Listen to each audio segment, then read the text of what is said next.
Welcome dear student. KP college की जो YouTube class है इसमें आप सभी का स्वागत है।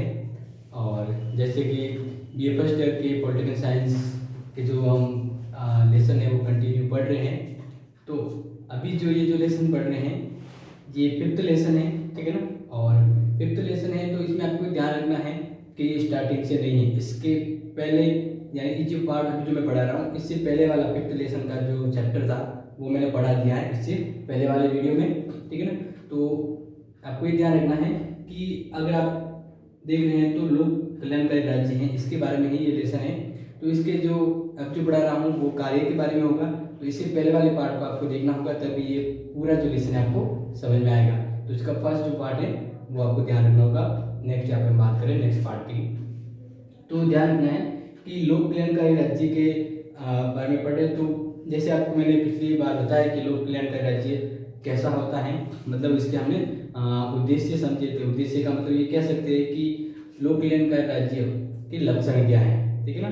तो वो हमने इसलिए पीछे जो हमने पढ़ा था उसमें पढ़ा था, तो वो हमने बताया था कि लोक कल्याणकारी राज्य के बारे में और इसके लक्षण के बारे में। तो एक बार थोड़ा वापस आपको रिवाइज करवा देता हूँ कि लोक कल्याणकारी जो राज्य हैं उसका स्वरूप क्या होता है कि जो उस राज्य में रह रहे लोग हैं उनके जीवन स्तर को विकसित करना, ठीक है ना। आर्थिक सामाजिक हर तरह से उनके जीवन को बेहतर बनाना। तो एक शब्द में कहें कि लोक कल्याणकारी राज्य क्या है या इसका नेचर क्या है, तो आपको ये सिंपल से ही समझ में आना चाहिए। सिंपल ही है कि लोक कल्याणकारी राज्य का स्वरूप है लोकहित में कार्य करना, ठीक है ना। तो ये आपको यहाँ पे ध्यान रखना है। तो इसलिए अब हम यहाँ पे नेक्स्ट जो पढ़ रहे हैं लोक कल्याणकारी राज्य के ऊपर, ठीक है ना। तो लोक कल्याणकारी राज्य के कार्यों को हम यहाँ पे चर्चा करेंगे। तो आपको ध्यान रखना है कि जैसे हमने फोर्थ लेसन जो पढ़ा था उसमें मैंने बताया था कि जो राज्य होता है, ठीक है ना, राज्य के कार्यों के बारे में चर्चा की थी। तो मैंने दो पार्ट बताए थे कि राज्य के दो पार्ट होते हैं जिसके द्वारा वो राज्य मतलब काम करता है। एक तो होते हैं अनिवार्य कार्य, राज्य जो कार्य करता है वो दो कैटेगरीज के तौर पे हमने पिछली वीडियो यानी फोर्थ लेसन में समझा था। तो एक तो अनिवार्य कार्य होता है और एक ऐच्छिक कार्य। अनिवार्य कार्य वे हैं जो राज्य को किसी भी कंडीशन में प्राथमिक तौर पे उन कार्य को करना चाहिए, यानी बाकी जो कार्य है उनको ध्यान न देते हुए जो कार्य अनिवार्य कार्य समझा था उसको पहले करना चाहिए, क्योंकि वह प्रमुख रूप से होते हैं। उन कार्यों को करना एक राज्य के लिए बहुत ही आवश्यक होता है। दूसरा था कि ऐसे कार्य वे कार्य जो अगर राज्य नहीं भी करे तो राज्य के अस्तित्व के ऊपर कोई फर्क नहीं पड़ता है। वे कार्य व्यक्ति करे तो या व्यक्ति के द्वारा भी किए जा सकते हैं, लेकिन ऐसे कार्य राज्य भी करता है। तो राज्य के करने से क्या फर्क होता है, एक तो व्यक्ति करता है, ठीक है ना, वो सीमित स्तर पर करता है, इसका ज़्यादा प्रभाव नहीं होता। अगर ऐसे कार्य को राज्य के द्वारा किया जाए तो इस वो बहुत मतलब व्यक्ति से बहुत अच्छे से कर सकता है और इसका जो रिजल्ट है वो पूरे राज्य पर बहुत अच्छा पड़ता है। तो ये इस तरह से राज्य के दो कार्य को जो हमने पढ़ा था, तो वही कार्य के हम यहाँ पे चर्चा करेंगे जो सिमिलर ही है। तो इसलिए आपको यहाँ पे ध्यान देना है। तो जैसे मैंने बताया था कि राज्य के दो कार्य मतलब दो कैटेगरी में कार्य बताए थे, अनिवार्य और ऐच्छिक, ठीक है ना। तो लोक कल्याणकारी राज्य भी वो राज्य जो लोकहित में कार्य करे वो लोक कल्याणकारी राज्य हैं। तो इसमें भी आपको ध्यान रखना है कि परंपरागत रूप में जो ऐच्छिक समझे जाने वाले कार्य थे, जैसे मैंने बताया कि राज्य के दो कैटेगरी के कार्य थे। जो पहले जो ऐच्छिक समझे जाते थे कार्य कि वे राज्य अगर नहीं भी करे तो चलेगा, लेकिन वर्तमान में ये एक व्यवस्था उत्पन्न हो गई है कि राज्य अनिवार्य के साथ साथ ऐच्छिक कार्य हैं उनको भी महत्वपूर्ण रूप से पूर्ण करना चाहिए। यानी कहने का मतलब उनको भी प्रायिकता देनी चाहिए कि वह अनिवार्य कार्य के साथ साथ ऐसी कार्य को भी प्रमुख रूप से करे। तो अब यहाँ पे जैसे जिस तरह से हम पिछले वर्तमान में बढ़ रहे हैं तो राज्य के ऐच्छिक और अनिवार्य कार्य में ज़्यादा भेद नहीं रहा है, ठीक है ना। वो एक तरह से दोनों को इक्वली मान के ये कार्य किए जा रहे हैं। तो हम यहाँ पे लोक कल्याणकारी राज्य के जो कार्य हैं या जो कार्य के जिस तरह वो कार्य करता है उसके ऊपर चर्चा कर रहे हैं। तो देखिए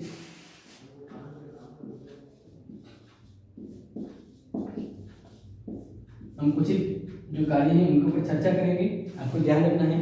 तो पहला है आंतरिक सुव्यवस्था और विदेशी आक्रमण से रक्षा।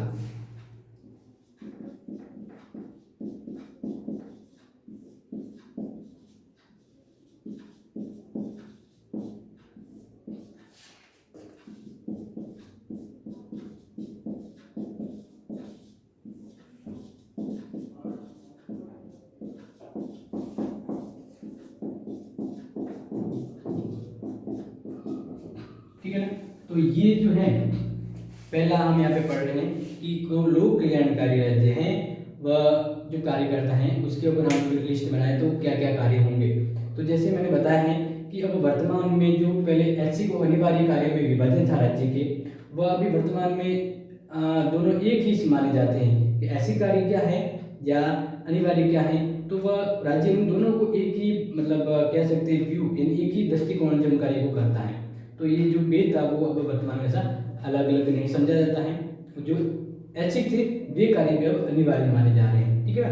तो अब यहाँ पे देखिए आंतरिक सुव्यवस्था एवं विदेशी आक्रमणों से रक्षा करना, तो ये कार्य है लोक कल्याणकारी का। तो ध्यान रखना है कि आंतरिक सुरक्षा है तो लोक कल्याणकारी है वो आर्थिक सुरक्षा वो करना है जो इसका महत्वपूर्ण कार्य होगा, क्योंकि एक राज्य होने के नाते वह राज्य के अंदर शांति व्यवस्था बनाए रखना ये इसका एक प्रमुख दायित्व होता है। क्योंकि अगर राज्य में लोग सकुशल है, आंतरिक रूप से किसी भी तरह के विवाद या वहाँ पे उद्गंड है वो नहीं बचा हुआ है, तो इस तरह से वो वहाँ की जो प्रजा है जो व्यक्ति है वो अपना विकास बहुत अच्छे से कर सकते हैं। तो आंतरिक सुरक्षा सुव्यवस्था के लिए जो राज्य है वो क्या करता है, पुलिस दल की व्यवस्था करता है जिससे क्या हो राज्य में कहीं पे भी अव्यवस्था नहीं फैले।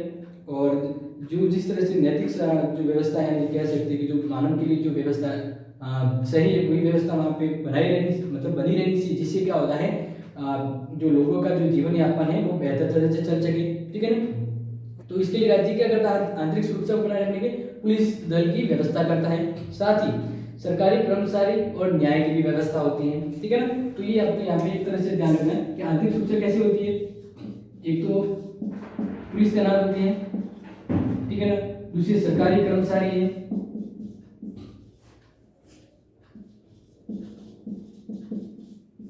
और तीसरा है न्याय व्यवस्था होती है, ठीक है ना। तो ये जो तीन है ये पूरी तरह से राज्य इनको अपने हैंडओवर में लेता है और इनके द्वारा राज्य में आंतरिक सुशासन यानी कह सकते हैं राज्य के अंदर की जो गतिविधियां इनको अपने नियंत्रण में सही तरह से चलाता है, ठीक है ना। फिर दूसरा है विदेशी आक्रमणों से रक्षा, क्योंकि लोक कल्याणकारी राज्य है तो उसका उद्देश्य भी लोकहित में होता है, तो इसलिए हो सकता है कि इसको बाहरी आक्रमण या किसी अन्य गतिविधियों का सामना करना पड़े। तो इसलिए राज्य क्या करता है कि जो आंतरिक जो विदेशी आक्रमण से इनसे भी रक्षा करता है, ठीक है ना। तो इस तरह से वह एक सेना का मतलब राज्य अपनी एक सेना है या सेना की एक व्यवस्था करता है जो कह सकते हैं कि सेना भी तीन तरह के यहाँ पे बताई गई है। जैसे नॉर्मली हम बात करें,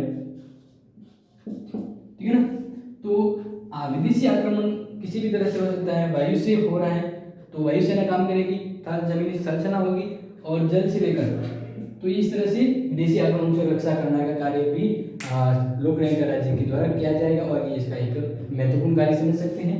तो ये था अपना पहला राज्य के द्वारा किया जाने वाला कार्य, ठीक है। तो ये आपको ध्यान रखना है।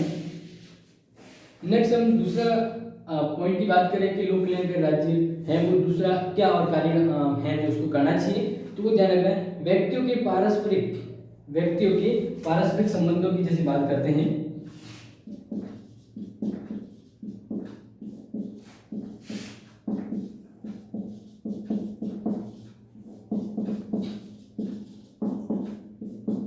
व्यक्तियों की जो आपसी संबंध है, ठीक है ना, वो उनको नियंत्रण के लिए राज्य कुछ व्यवस्था करता है जिससे क्या होगी जो अनैतिक गतिविधियां ना हो सके। एक व्यक्ति के संबंधों की व्यवस्था,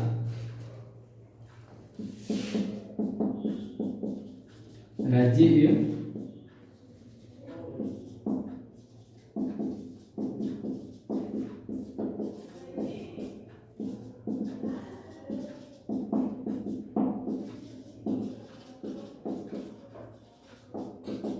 तो ये जो दूसरा पॉइंट है वो एक तरह से कार्य है लोक कल्याणकारी राज्य का।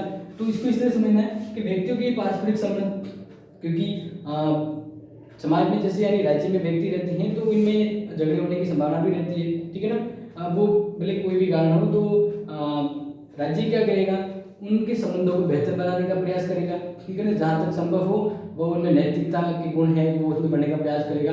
और साथ ही साथ क्या होता है कि राज्य और व्यक्तियों के बीच में भी कभी गतिरोध उत्पन्न हो जाता है, यानी राज्य के द्वारा ऐसे भी कोई नियम या कह सकते कार्य किए जाते हैं जिससे क्या हो कि राज्य के किए गए कार्यों को व्यक्ति विरोध करता है, कुछ कार्य ऐसे भी हैं। तो इसलिए राज्य है वो पूर्ण रूप में ध्यान रखता है कि जो राज्य के द्वारा जो कार्य किए जा रहे हैं वह व्यक्ति के ऊपर कोई नकारात्मक प्रभाव न डाले। तो इसलिए राज्य और व्यक्ति के बीच संबंधों को भी यहाँ पे ध्यान में रखा जाता है और इसी तरह से राज्य कार्य करता है। ठीक है ना। तो ये तीसरा जो दूसरा कार्य था वो लोक कल्याणकारी राज्य का हमने यहाँ पे चर्चा की। अच्छा हम नेक्स्ट देख रहे हैं तो कृषि उद्योग और व्यापार नियमन। ठीक है ना।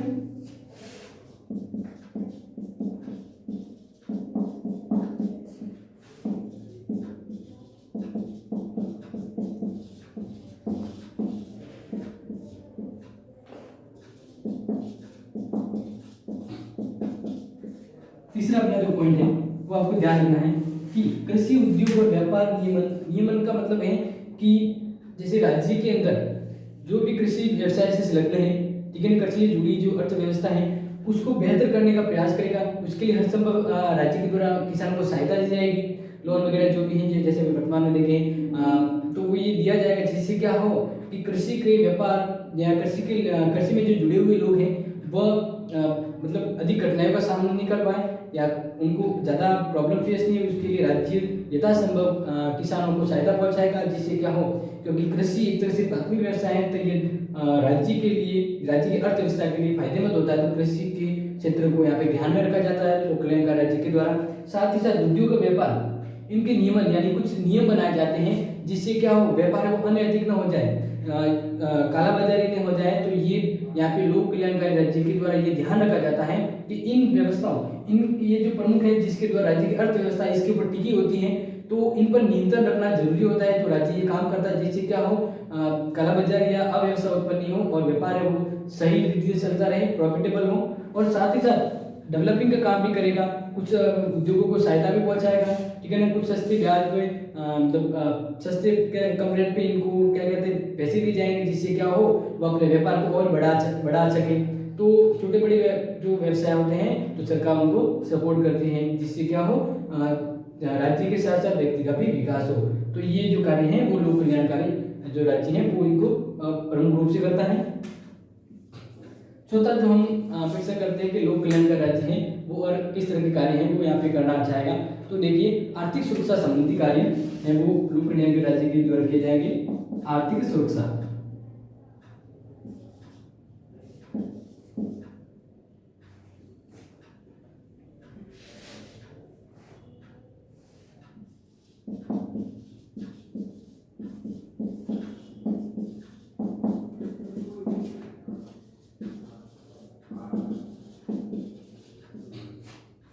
तो ये जो फोर्थ लेसन है क्या नाम फिफ्थ लेसन है इसमें हम लोक कल्याणकारी राज्य के ऊपर उनके कार्यों के ऊपर चर्चा कर रहे हैं। तो आपको ध्यान रखना है ये जो जैसे मैं कार्यों की जैसे लिस्ट यहाँ पे मैं आपको समझा रहा है बता रहा हूँ तो ये ध्यान रखना है कि ये कहीं ना कहीं हमने जैसे फोर्थ लेसन पढ़ा है तो उससे ज़्यादा संबंधित है वही पॉइंट यहाँ पे रिविजन हो रहे हैं। तो ये ध्यान रखें क्योंकि हम ये जो यूनिट है राज्य के बारे में ही हम पढ़ रहे हैं तो पहले राज्य को समझाता कि राज्य क्या है उनके कार्य। अब यहाँ पे जो राज्य का एक दूसरा जो हम कह सकते प्रकार है लोक कल्याणकारी राज्य उनके कार्यों के ऊपर हम पढ़ रहे हैं। तो उस पार्ट से यहाँ पे ज़्यादा कह सकते हैं रिविजन वाले पॉइंट आएंगे तो ये बेहतर है आपका रिविजन होगा अच्छे से। तो ध्यान रखें आर्थिक सुरक्षा संबंधी कार्य, ठीक है ना। जैसे कि परिवार है तो परिवार में इनकम का क्या सोर्स है, किस तरह से उसका जो पैसे हैं वो वापस उनको घर चलाने के लिए किस तरह से यूज किया जाए, क्योंकि इनकम तो आने के सोर्स कम होते हैं लेकिन आउट गोइंग बहुत ज़्यादा होती है। तो इसलिए जैसे परिवार के लोग ही हैं जो परिवार का जो प्रमुख कह सकते हैं प्रमुख जैसे जो भी होता है उनका, ठीक है ना, मुखिया कहें, तो वो क्या करता है जो पैसे हैं उनकी सही तरह से यहाँ पे टेक ओवरिंग करता है। टेक ओवरिंग का मतलब ये यहाँ पे समझना है कि पैसों को जहाँ जरूरत हो वहीं खर्च किया जाए और भविष्य के लिए सुरक्षित किया जाए। तो ये परिवार भी जिस तरह से सोचता है और कार्य करता है वैसे भी राज्य को यहाँ पे समझे तो वो भी क्या करेगा आर्थिक सुरक्षा को लेकर बहुत सारी व्यवस्था करेगा, ठीक है ना। अब इसमें ये व्यवस्था को लेकर ये समझना है कि लोक कल्याण राज्य का एक अत्यंत ही महत्वपूर्ण कार्य समझा जाता है। राज्य जिन्हें कार्य नहीं प्रदान कर सका यानी लगभग सभी राज्य के अंदर लोग हैं वो कार्य करते हैं और उनको रोजगार प्रदान किया जाता है। इससे क्या हो कि अगर लोग यानी व्यक्ति हैं अगर सबको काम मिलेगा सबका विकास होगा तो स्वतः ही राज्य का भी विकास होता है। लोक हित में कार्य करना ही राज्य का मकसद है। लेकिन कुछ एक ऐसे व्यक्ति भी होते हैं जिनको कार्य नहीं मिल पाता है, या कुछ वजह से या उसकी असक्षमता आती है उन्हें कार्य उपलब्ध नहीं हो पाता है, वो बेरोजगारी की राह पे भटकते हैं। तो राज्य क्या करेगा, राज्य उनके लिए रोजगार उपलब्ध कराएगा, और अगर कुछ नहीं उपलब्ध हो पा रहा है तो आपको ध्यान रखना है जीवन निर्वाह भत्ता दिया जाएगा। ठीक है, जैसे अभी वर्तमान में हम बात करें तो बेरोजगारी भत्ता है वो दिया जा रहा है, क्योंकि रोजगार उन्हें उपलब्ध नहीं हो पा रहा है। सरकार के प्रयास करने के बावजूद भी पर्याप्त रूप में लोगों को रोजगार नहीं मिल पा रहा है, तो राज्य ये कार्य करेगा। जैसे हम ये वर्तमान का एग्जाम्पल देख सकते हैं। तो ये ऐसा क्यों किया जाता है, क्योंकि राज्य का एक स्वरूप वो लोक कल्याणकारी है, तो वो लोगों के हित के लिए कार्य करेगा। ठीक है ना, तो जीवन निर्वाह भत्ता है वो प्रदान किया जाता है। तो ये लोक कल्याणकारी राज्य में ही संभव है, वही ये कार्य कर सकता है। पहले हमने जो समझे थे राजशासन की जो अलग अलग व्यवस्थाएं थी सम्राटों के समय की, तो वहाँ पे ये नहीं था, क्योंकि वो स्वरूप भी नहीं था, वो एक राजतंत्रात्मक व्यवस्था थी। हम लोकतंत्र में चल रहे हैं और उसमें भी लोक कल्याणकारी राज्य के कार्य की चर्चा कर रहे हैं, तो आपको ये विशेष रूप से ध्यान रखना है। पांचवा हम यहाँ पे पॉइंट की चर्चा करें तो जनता के जीवन स्तर को मतलब बेहतर बनाना।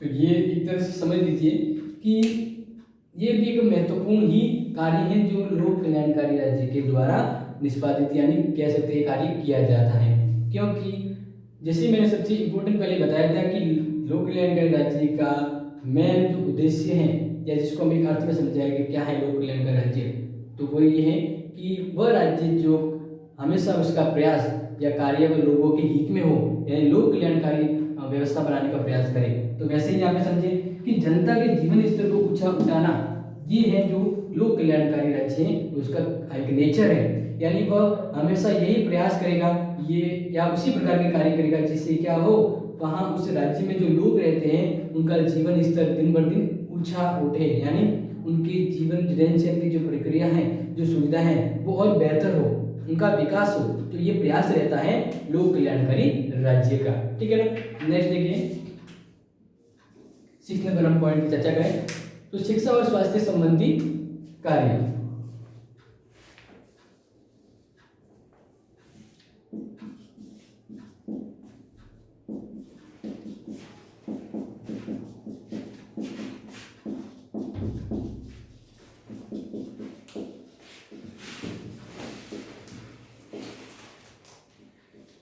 तो ध्यान रखेंगे कि जैसे लोक कल्याणकारी राज्य के यहाँ पे उनके द्वारा किए जाने वाले कार्यों को यहाँ पे चर्चा करें तो नेक्स्ट पॉइंट है शिक्षा एवं स्वास्थ्य संबंधी कार्य।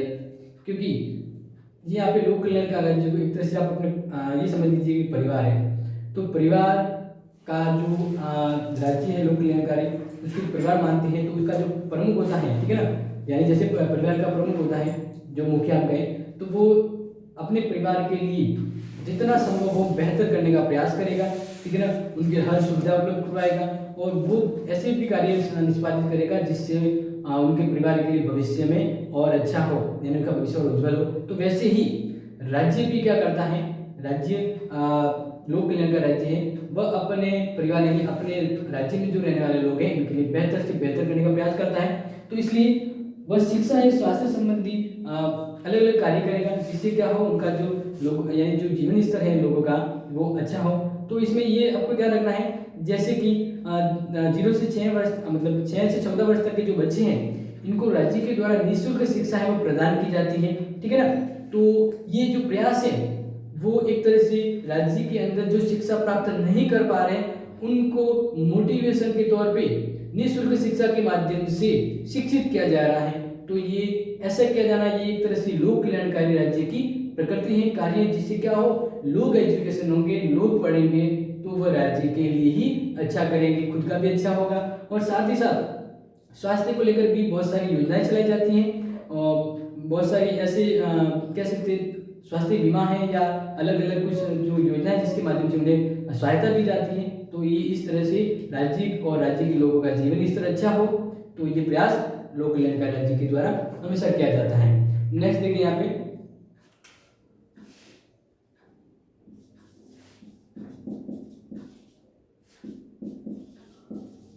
सार्वजनिक सुरक्षा संबंधी कार्य। तो यहाँ पे ध्यान रखना सार्वजनिक, सार्वजनिक का मतलब ये सारी सुविधाएं का या सार्वजनिक की यहाँ पे चर्चा करें तो सार्वजनिक सुविधा या सार्वजनिक यहाँ पे बात करें तो समूह के लिए, यानी जो एक सार्वजनिक चर्चा की बात होती है तो समाज से ज़्यादा एक रिलेटेड है, क्योंकि समाज में जो जितने भी लोग हैं, ठीक है ना, जो जिस तरह की जो व्यवस्थाएं वहाँ पे चलती हैं, तो ये एक सार्वजनिक रूप में आते हैं। तो उन सार्वजनिक गतिविधियों की सुरक्षा करने का कार्य है वो राज्य करता है। तो इसके लिए हम ये समझते हैं कि जैसे समाज में बहुत सारी अव्यवस्थाएं होती हैं, कुछ एक ऐसे भी रीति रिवाज होते हैं जो राज्य को प्रोग्रेस न करके एक तरह से उल्टा यानी एक तरह से पीछे रह जाने की ऐसी प्रथाएं भी जो समाज में प्रचलित है, तो राज्य उन प्रथाओं को बंद करवाएगा और जो राज्य के लिए सही हो, लोगों के लिए सही हो, वही सुविधाएं हैं वो राज्य उन लोगों को उपलब्ध करवाए। लोक कल्याणकारी राज्य के द्वारा परिवहन, संचार साधन, रेडियो, शिक्षा के साधन, बैंक, विद्युत, कृषि के वैज्ञानिक साधन आदि की व्यवस्था करेगा, ठीक है ना। तो ये जो सार्वजनिक जो सुविधा है उनको राज्य के लोगों तक पहुंचाने का कार्य करेगा और साथ ही साथ उनको ये सुरक्षा, इनको ये जो सुविधाएं मिली तो ये देखने का कार्य भी राज्य का होगा और इन तरह की जो सार्वजनिक सुविधाओं का जब फायदा होता रहा है जो उठाए उनके लिए सुरक्षा का पुख्ता इंतजाम है वो लोक कल्याणकारी राज्य के द्वारा किया जाएगा। नेक्स्ट हम देखिए 7वें पॉइंट पर चर्चा करें।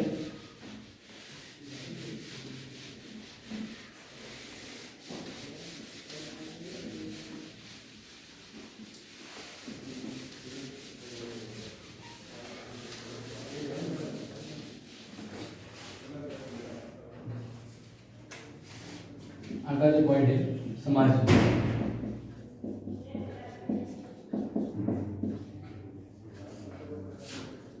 समाज सुधार को जैसे यहाँ पे देखें कि समाज में जो भी इस तरह की गतिविधियाँ हैं या रीति रिवाज है, जैसे वो पिछले का ही हम कह सकते हैं कि सिमिलर पॉइंट है, तो समाज को बेहतर बनाने के ज्यादा संभव ये प्रयास है वो लोक कल्याणकारी राज्य के द्वारा किया जाएगा।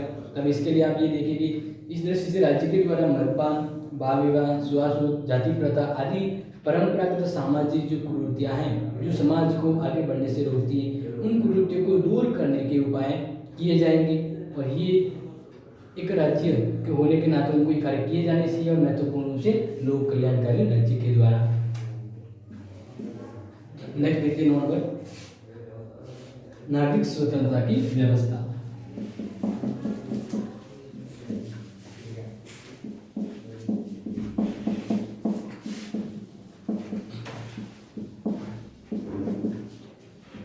एक तरह से महत्वपूर्ण कार्य है क्योंकि इसमें आपको ये ध्यान रखना है कि राज्य में लोग यानी जो व्यक्ति रह रहे हैं उनको उनके विकास के लिए पूर्ण रूप में कहने का मतलब है कि पूरी तरह से उनको स्वतंत्रता मिलनी चाहिए। अब पूरी तरह से स्वतंत्रता मिलनी चाहिए का ये एक अर्थ आपको यहाँ पे समझना है अच्छे से कि इससे उनको इतनी स्वतंत्रता जरूर मिले जिससे क्या हो वह अपना व्यक्तित्व का पूर्ण रूप में सर्वांगीण विकास कर सके। स्वतंत्रता का यहाँ पे ये ध्यान रखना है कि वह अपनी स्वतंत्रता का जब यूज करे, उपयोग करे तो इससे दूसरों की स्वतंत्रता का हनन नहीं होना चाहिए, दूसरों के ऊपर कोई कह सकते हैं या दूसरों की स्वतंत्रता है उस पर अधिग्रहण नहीं होना चाहिए। तो ये यहाँ पे ध्यान रखा जाता है। तो इसलिए क्या होता है कि एक व्यक्ति अपनी स्वतंत्रता का उपयोग करता है, एक व्यक्ति अपनी स्वतंत्रता के लिए या स्वतंत्रता के माध्यम से जो कार्य करता है, इससे क्या होता है कि कभी दूसरे की स्वतंत्रता बाधित हो जाती है, ठीक है ना। तो राज्य ये ध्यान रखेगा कि व्यक्ति को उनके विकास के लिए जितनी यथासंभव उन्हें स्वतंत्रता मिलनी चाहिए वह उन्हें दिलाने का प्रयास करेगा और इसके लिए पुख्ता कानूनी व्यवस्था बनाई जाएगी जिससे क्या हो व्यक्ति एक आत्मनिर्भर होकर अपने विकास के लिए स्वतंत्रता का पूर्ण उपयोग कर सके। तो ये आपको ध्यान रखना है। और साथ ही साथ जैसे नागरिक स्वतंत्रता के लिए यानी नागरिक होने के नाते उसके क्या फर्ज है राज्य के लिए, तो वो फर्ज निभाने उस व्यक्ति से ये आशा की जाती है और इसके लिए राज्य उसे अवसर भी प्रदान करता है। जैसे वो नागरिक है जो उस देश का है तो उसके लिए उसे मतदान का अधिकार दिया जाएगा, ठीक है ना। सरकार को उसे भागीदारी के अवसर दिए जाएंगे बिना किसी भेदभाव के, उसे ये सब सुविधाएं नागरिक होने के नाते मिलती है। ये जो सुविधाएं उसे प्रदान करवाने का जो दायित्व है वो लोक कल्याणकारी राज्य का रहेगा। तो ये आपको यहाँ पे ध्यान रखना है। नेक्स्ट देखिए जैसे हम वैसे तो बहुत सारे कार्य होते हैं यहाँ पे, इसकी लिस्ट लंबी बनती जाएगी, फिर भी हम ये जो यहाँ पे 10 पॉइंट तक ही चर्चा करेंगे, जो एक तरह से आपको ध्यान रखना है जब भी ऐसा क्वेश्चन आपके सामने आए तो।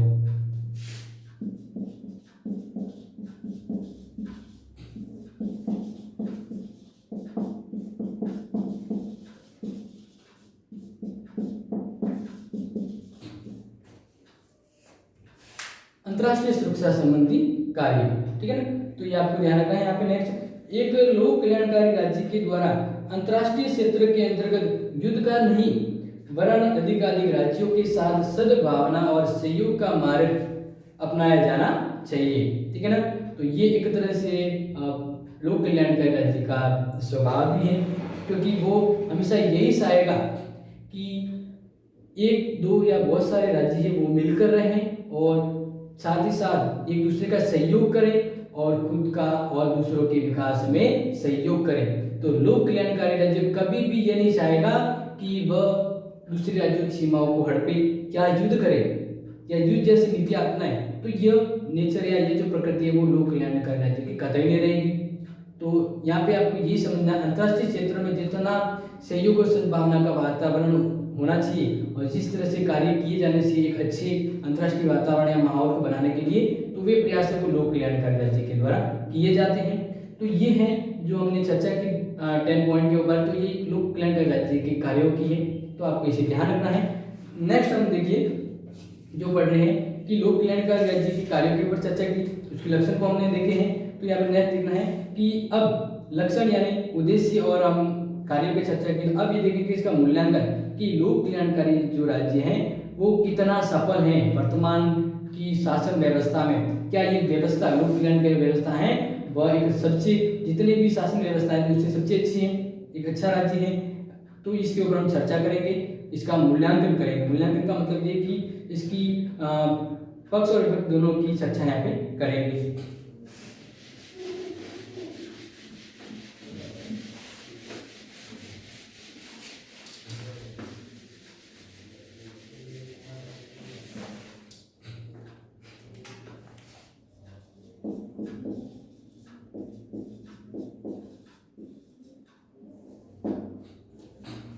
मूल्यांकन, ठीक है ना। तो ये आपको यहाँ पे ध्यान रखना है। राज्य वर्तमान समय की सर्वाधिक लोकप्रिय प्रवृत्ति है। मतलब आपको ये ध्यान रखना है कि आज के समय वर्तमान में जो राज्य के अंदर जो जिस तरह की उसका नेचर होता है या प्रकृति होती है, तो लोक कल्याणकारी राज्य की जो ये अवधारणा है वो आज के समय की सबसे लोकप्रिय अवधारणा या कह सकते हैं लोकप्रिय प्रवृत्ति है। ये अधिकतर राज्यों के द्वारा यही प्रवृत्ति या नेचर है वो अपनाया जा रहा है। फिर भी लोक कल्याणकारी राज्य के विरुद्ध कुछ तर्क दिए जा रहे हैं जो हम यहाँ पे चर्चा करेंगे, क्योंकि हमने इनकी पॉजिटिव व्यू को देखा है तो कुछ नेगेटिव फैक्टर भी निकलते हैं इस विचारधारा या अवधारणा के। तो हम यहाँ पे देखिए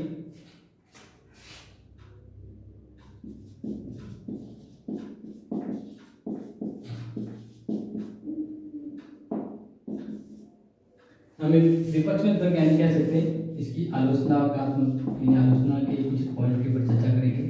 कुछ अच्छे पॉइंट जो लोक कल्याणकारी राज्य की आलोचना भी करते हैं। तो यहाँ पे देखना है व्यक्तिगत स्वतंत्रता का हनन, ये आपको यहाँ पे ध्यान रखना है।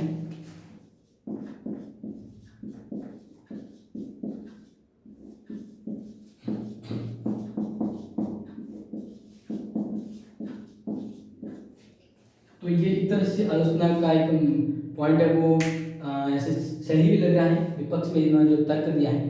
तो यहाँ पे ध्यान रखना है व्यक्तिगत स्वतंत्रता का हनन, ये किस तरह से, तो जैसे आपको ये ध्यान रखना है कि दो विचारधाराओं की यहाँ पे चर्चा करें। एक तो व्यक्तिवादी विचारधारा, एक लोक कल्याणकारी, तो ये दोनों ही अलग हैं। व्यक्तिवादी विचारधारा क्या चाहती है कि व्यक्ति को अधिकतम जितना संभव हो उसे स्वतंत्रता दी जाए, ठीक है ना।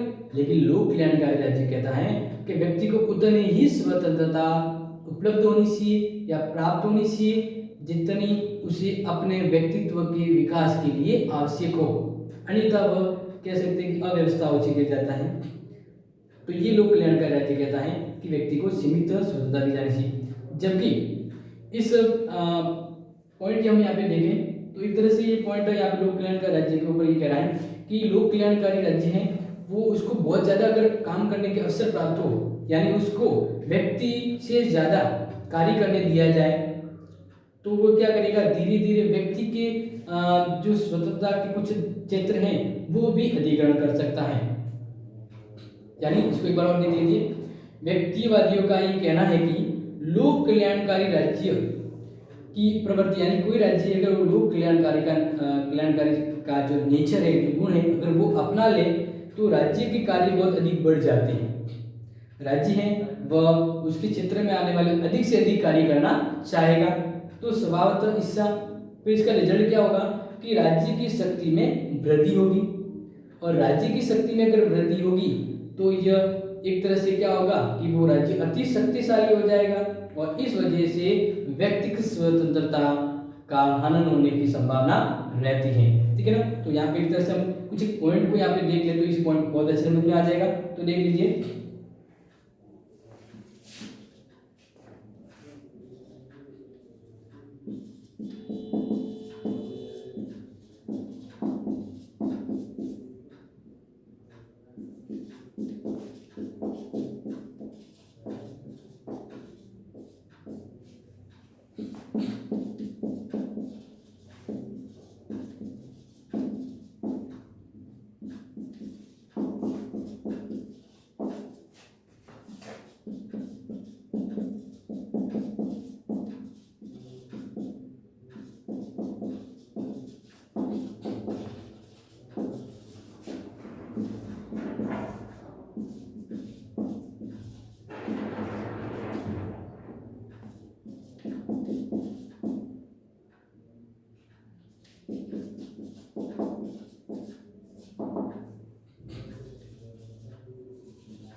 तो देखिए इस तरह से समझाया, इसको इस तरह से नोटेट भी किया ताकि आप चाहे तो इसको अपने कॉपी में नोट कर सकते हो। देखिए कि किस तरह से लोक कल्याणकारी राज्य है उसके अगर आलोचनात्मक पॉइंट को देखें तो ये पॉइंट है वो सही दिखता है।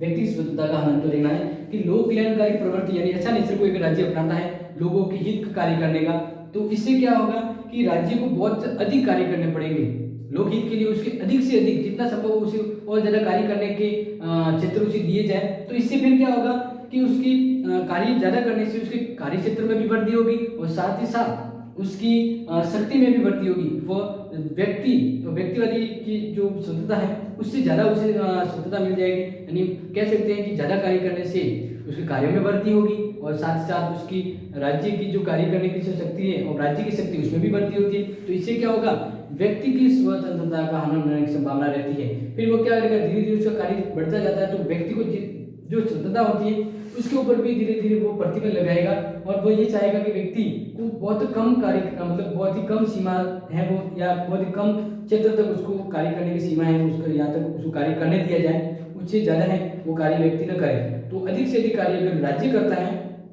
तो वो व्यक्ति की स्वतंत्रता के ऊपर भी हमला कर सकता है। यानी ये कहना है कि जैसे दो व्यक्ति हैं, ठीक है ना, तो दो व्यक्तियों को एक लिमिट दी होती है जिससे कि दोनों हैं वो एक दूसरे के ऊपर अतिक्रमण या एक दूसरे की लाभ कह सकते सुविधाओं का एक से सीनाचीन यानी जबड़ा जब्ती न करें।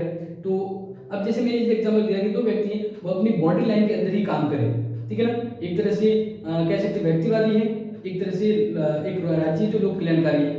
अगर राज्य को यानी एक व्यक्ति को बहुत ज्यादा काम करने की छूट दी जाए तो क्या करेगा, धीरे धीरे उसका कार्य क्षेत्र बढ़ेगा और साथ इतना शक्तिशाली होगा कि वह दूसरे व्यक्ति यानी जो व्यक्तिवादी विचारधारा है उसके क्षेत्र में भी जाएगा, उसके कार्य यानी उसकी जो सुविधा है वो लेना चाहेगा।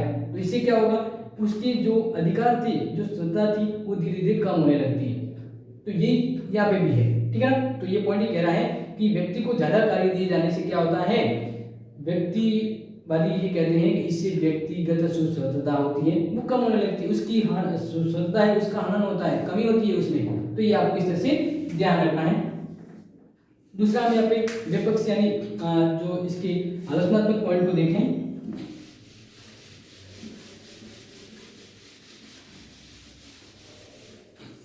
तो दूसरा पॉइंट ये कहता है ऐच्छिक समुदायों पर आघात।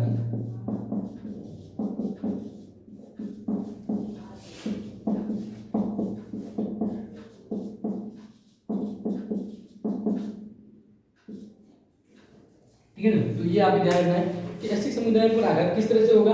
तो यहाँ पे देखिए कि लोक कल्याणकारी राज्य ऐच्छिक समुदायों के लिए घातक होता है, यानी वे समुदाय जो अपनी इच्छा से समाज के लिए कार्य करना चाह रहे हैं, तो राज्य एक समाज के हित में कार्य करेगा, तो इसलिए वो ये चाहेगा कि जो ऐसे समुदाय जो इस तरह के कार्य करें तो उनको वो उनके कार्यों पर प्रतिबंध लगाएगा, खुद ही ऐसे कार्य करना चाहेगा।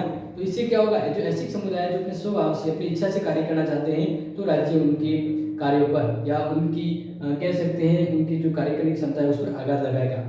ठीक है ना, तो ये ऐसा नहीं होना चाहिए। जो व्यक्ति या जो समुदाय है अपनी इच्छा से कार्य करना चाहते हैं तो उन्हें स्वतंत्रता दी जानी चाहिए, अवसर दिए जाने चाहिए। तो यहाँ पे देखिए लोक कल्याणकारी राज्य ऐच्छिक समुदायों के लिए घातक होता है और मानव जीवन के समय में उपयोगी भूमिका निभाने वाले ये ऐच्छिक समुदाय हैं वह समाप्त हो जाएंगे अगर राज्य अपने कार्य क्षेत्र को ऐसे ही बढ़ाता जा रहा है। तो इस तरह से ये जो तीसरा पॉइंट था वो लोक कल्याणकारी राज्य उसकी आलोचना का पॉइंट था। सेकंड पॉइंट, थर्ड पॉइंट को देखें यहाँ पे तो नौकरशाही का व्यय, एक अच्छा पॉइंट है।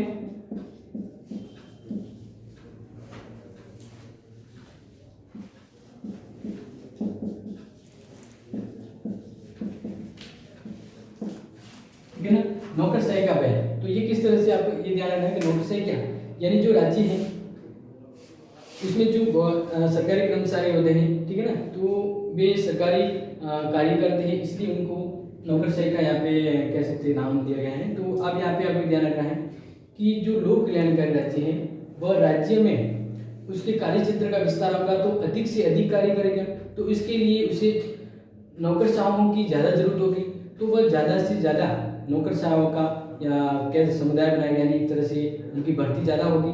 तो नौकरशाही की संख्या जब बढ़ेगी, ठीक है ना, नौकरशाहियों की जब संख्या बढ़ती है तो नौकरशाही में अत्यधिक फिर क्या होते हैं कि ज़्यादा कर्मचारी होने से क्या होता है वे अपनी मौज मस्ती को ज़्यादा महत्व देते हैं। बस फिर दूसरे एक रीज़न यहाँ पे ध्यान रखना है कि नौकरशाही का बढ़ना क्या होता है एक तरह से लोकतंत्र के लिए नुकसानदायक है। वो कैसे, तो ध्यान रखना है, इससे क्या होगा, लाल पिताशाही, भाई भतीजावाद और भ्रष्टाचार है, ऐसी ये जो अव्यवस्थाएं हैं वो राज्य में पनपती हैं, क्योंकि ज़्यादा सरकारी कर्मचारी होने से एक तरह से आर्थिक भार तो होता ही है, ठीक है ना, लेकिन ये जो लाल पिताशाही भाई भतीजावाद जो अव्यवस्था है वो राज्य में पनपती हैं और ये एक तरह से राज्य और व्यक्ति दोनों के लिए नुकसानदायक होता है, क्योंकि राज्य अगर अपना कार्य क्षेत्र बढ़ाएगा तो नौकरशाही तो बढ़ेगी ही, और नौकरशाही बढ़ेगी तो ये इनके जो नेगेटिव फैक्टर है वो भी राज्य में प्रभाव डालते हैं। तो इस तरह से ये यहाँ पे नेगेटिव पॉइंट है।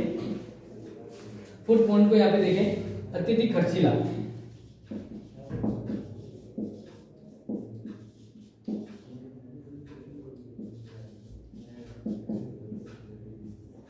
अत्यधिक खर्चीला, तो यहाँ पे देखिए ये जो लोक कल्याणकारी राज्य की जो प्रकृति अगर ये राज्य अपनाता है तो क्या होगा कि इस भी राज्य है वो अपने कार्य क्षेत्र भी बढ़ाता है, अपने कार्य क्षेत्र बढ़ेगा तो उसको ज़्यादा से ज़्यादा कार्य करने होंगे और ज़्यादा से ज़्यादा कार्य करने के लिए उसे अधिक से अधिक पैसों की जरूरत होगी। तो इससे क्या होगा, वह बहुत सारी सुविधाओं को लागू करना चाहेगा, लेकिन अगर राजकोष में, ठीक है ना, राजकोष में अगर पैसे नहीं है, यानी कह सकते हैं कि जो कर है या जो राज्य की जो आय है वह कम है लेकिन व्यय ज़्यादा हो रहा है, तो ये जो व्यवस्था है वह राज्य के लिए नुकसानदायक हो सकती है। तो ये अत्यधिक खर्चीली प्रकृति है जो अपनाई जा रही है लोक कल्याणकारी राज्य के द्वारा। सीनेटर टॉप्स ने इसी कारण कहा है कि लोक कल्याणकारी राज्य की नीति राज्य को दिवालियापन की ओर ले जाएगी, क्योंकि अत्यधिक खर्चीली होने की वजह से ये अपनी सरकारी क्षेत्र में बड़ा कार्य क्षेत्र है तो कार्य भी ज़्यादा करने पड़ेगा और पैसों भी ज़्यादा लगेगी, अधिक सुविधाएं लगानी पड़ेगी, तो ये एक तरह से राज्य को दिवालियापन की ओर ले जा सकती है। तो ये तो थे इनके नेगेटिव पॉइंट्स जो हमने यहाँ पे देखे कि किस तरह से अगर ये व्यवस्था अपनाई जाए तो क्या ऐसे दुष्परिणाम होने की संभावना रहती है। अब नेक्स्ट हम देख रहे हैं कि जो लोक कल्याणकारी राज्य हैं, ठीक है ना, उसमें एक लोकतंत्र की जो व्यवस्था होती है इसमें क्या फर्क है, तो वो हम यहाँ पे देख रहे हैं।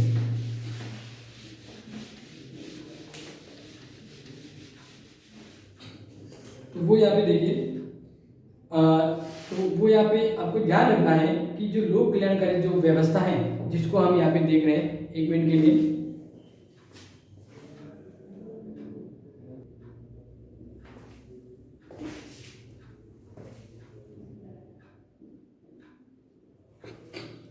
तो देखिए हम यहाँ पे भी जो चर्चा कर रहे हैं वो ये है कि लोक जो कल्याणकारी राज्य हैं, ठीक है ना, लोक कल्याणकारी राज्य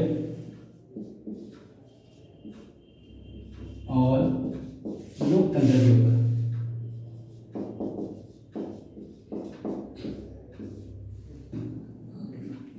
ये जो विचारधारा, इसमें क्या फर्क है, ये जो विचारधारा है लोक कल्याणकारी राज्य और लोकतंत्र दोनों में क्या फर्क है वो आपको देखना है, क्योंकि जहाँ तक संभव है ये दोनों एक तरह से एक दूसरे के पूरक है, दोनों ही विचारधारा ही वर्तमान में भी उपयोग रही है। तो इन दोनों में क्या फर्क है वो हम यहाँ पे देख रहे हैं।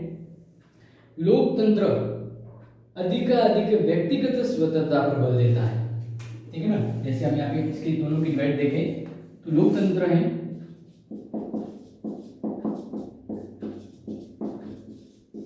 अधिक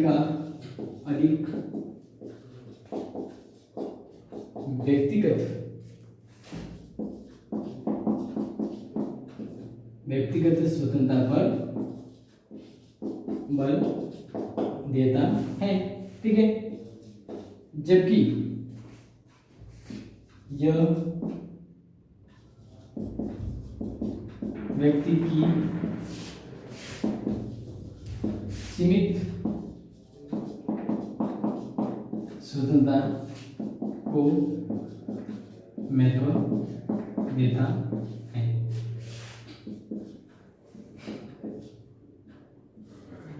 ठीक है ना, इसकी हम बात करें यहाँ पे, तो ये एक तरह से थोड़ा सा इसमें दोनों में ये फर्क यहाँ पे दिख रहा है। लेकिन लोक कल्याणकारी राज्य अपने कार्य क्षेत्र में बहुत अधिक वृद्धि कर व्यक्ति की स्वतंत्रता को आकार पहुंचाता है, ये तो मैंने अभी जस्ट पहले ही बताया। तो लोक कल्याणकारी राज्य एक विकराल सरकार को जन्म देता है जिससे व्यक्ति और व्यक्तिगत स्वतंत्रता को हनन हो सकता है, ठीक है ना। तो इसलिए ये आपको यहाँ पे ध्यान रखना है, ठीक है ना, कि जो लोकतंत्र है और लोक कल्याणकारी जो व्यवस्था है कि इस तरह से दोनों की व्यवस्था को अपना लिया जाए तो किस तरह की व्यवस्था है वो चलेगी। तो वास्तव में राज्य द्वारा अपनाई गई लोक कल्याणकारी की प्रवृत्ति ने लोकतंत्र को सशक्त बनाया है। यहाँ पे ध्यान रखना है कि ये जो अभी जो नेक्स्ट जो पॉइंट था वो दोनों का इक्वल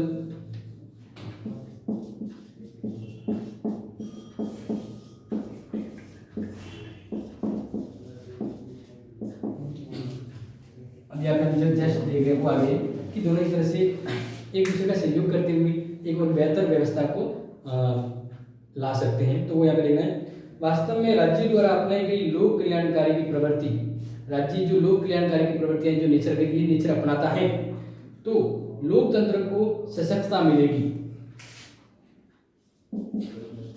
राज्य के द्वारा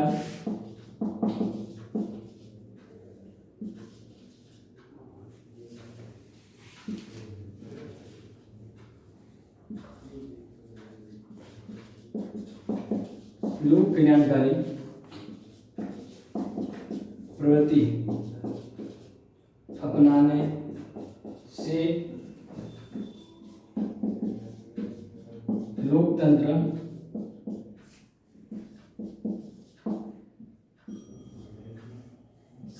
सशक्त होता है, ठीक है ना। तो यहाँ पे ध्यान रखना है, सशक्त यानी मजबूत होगा। लोक कल्याणकारी राज्य में लोकतंत्र बहुत ही अधिक सफल रूप से चलता है, तो ये आपको यहाँ पे ध्यान रखना है। नेक्स्ट, उसे दुर्बल नहीं बनाएगा, ये तो संभव है। 1929 और 30 की यहाँ पे एक बात की जा रही है। तो 1929 और 30 के विश्वव्यापी आर्थिक संकट के काल में अमेरिका में राष्ट्रपति फ्रैंकलिन डी रूजवेल्ट ने नव निर्माण आर्थिक नीति अपनाई थी, ठीक है ना।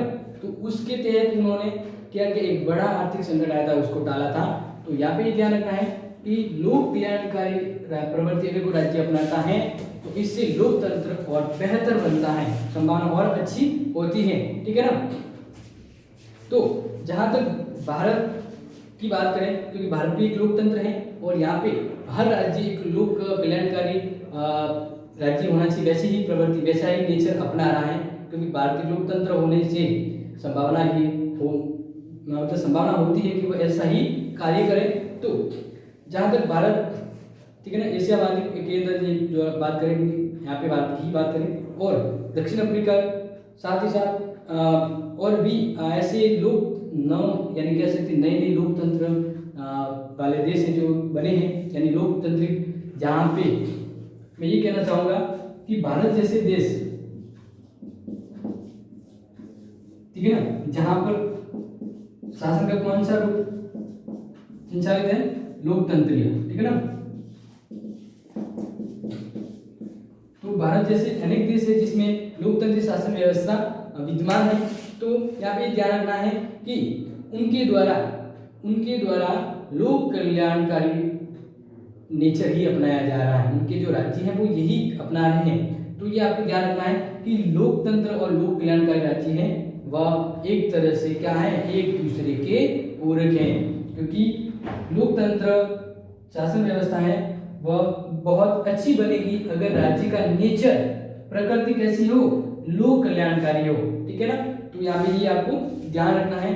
तो भारत के लिए, भारतीय लोकतंत्र शासन व्यवस्था है, तो भारत के लिए जो राज्यों का जो नेचर है वो लोक कल्याणकारी है।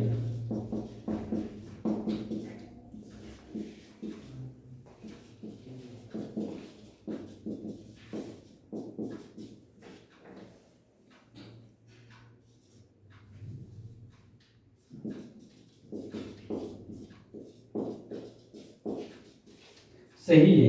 एक तरह से भारत की जो शासन व्यवस्था है उसको ये जो लोकतंत्री जो व्यवस्था है वह और जो लोक कल्याणकारी राज्य है दोनों मिलकर भारत की शासन व्यवस्था को बहुत ही अच्छी, सशक्त और अच्छी बनाते हैं। ठीक है ना। तो इसमें आपको ध्यान रखना है कि नेक्स्ट हम ये जो पार्ट एंड करें उसकी दो कुछ लाइन है वो यहाँ पे हम बहुत अच्छे से समझ लेते हैं कि वास्तव में लोकतंत्र और लोक कल्याणकारी राज्य परस्पर विरोधी नहीं, एक दूसरे के पूरक है। ये मैंने आपको पहले भी बताया था कि लोक कल्याणकारी राज्य है और लोकतंत्र की जैसे हम दोनों के विचारों की यहाँ पे चर्चा की है, तो दोनों क्या है, एक तरह समान है और दोनों ही आपस में पूरक संबंध बनाए हुए हैं, यानी दोनों होना राज्य के लिए बहुत ही फायदेमंद रहता है। दोनों एक दूसरे के पूरक है, दोनों की सहायता निर्भरता से ही एक तरह से अच्छी व्यवस्था है वो कायम हो पाती है। लोकतंत्र की रक्षा के लिए लोक कल्याण की प्रवृत्ति को अपनाया जाना नितांत आवश्यक है। लोकतंत्र व्यवस्था है वो जरूरी है लोकतंत्री लोक कल्याणकारी राज्य के लिए। सभी व्यक्तियों को न्यूनतम जीवन स्थान प्रदान करना, जहाँ तक संभव बेहतर से बेहतर जीवन व्यवस्था है या जो सुविधा है वो प्रदान की जाए, तो ये जो नेचर है वो लोक कल्याणकारी राज्य का हमेशा रहा है। तो धनी और निर्धन की खाई को पाटना बहुत ही अधिक आवश्यक है और ये कार्य लोक कल्याण की प्रवृत्ति के द्वारा ही अपनाया जा सकता है, क्योंकि लोक कल्याणकारी राज्य का नेचर ही क्या है, राज्य के अंदर जो लोग रह रहे हैं उसका अधिक से अधिक हित करना, और लोकतंत्र की व्यवस्था में ये सफल भी होता है। तो ये था अपना 5th लेसन का लास्ट चैप्टर जो हमने यहाँ पे पढ़ा है। तो इससे संबंधित कोई डाउट है तो आप बाद में यहाँ कॉलेज कैंपस पर डिस्कस कर सकते हैं और ये पढ़ते रहिए। और नेक्स्ट आपको जो हम क्लास लेंगे वो 6th चैप्टर की होगी, तो आप पहले से प्रिपेयर रहें। Thank you, have a nice day.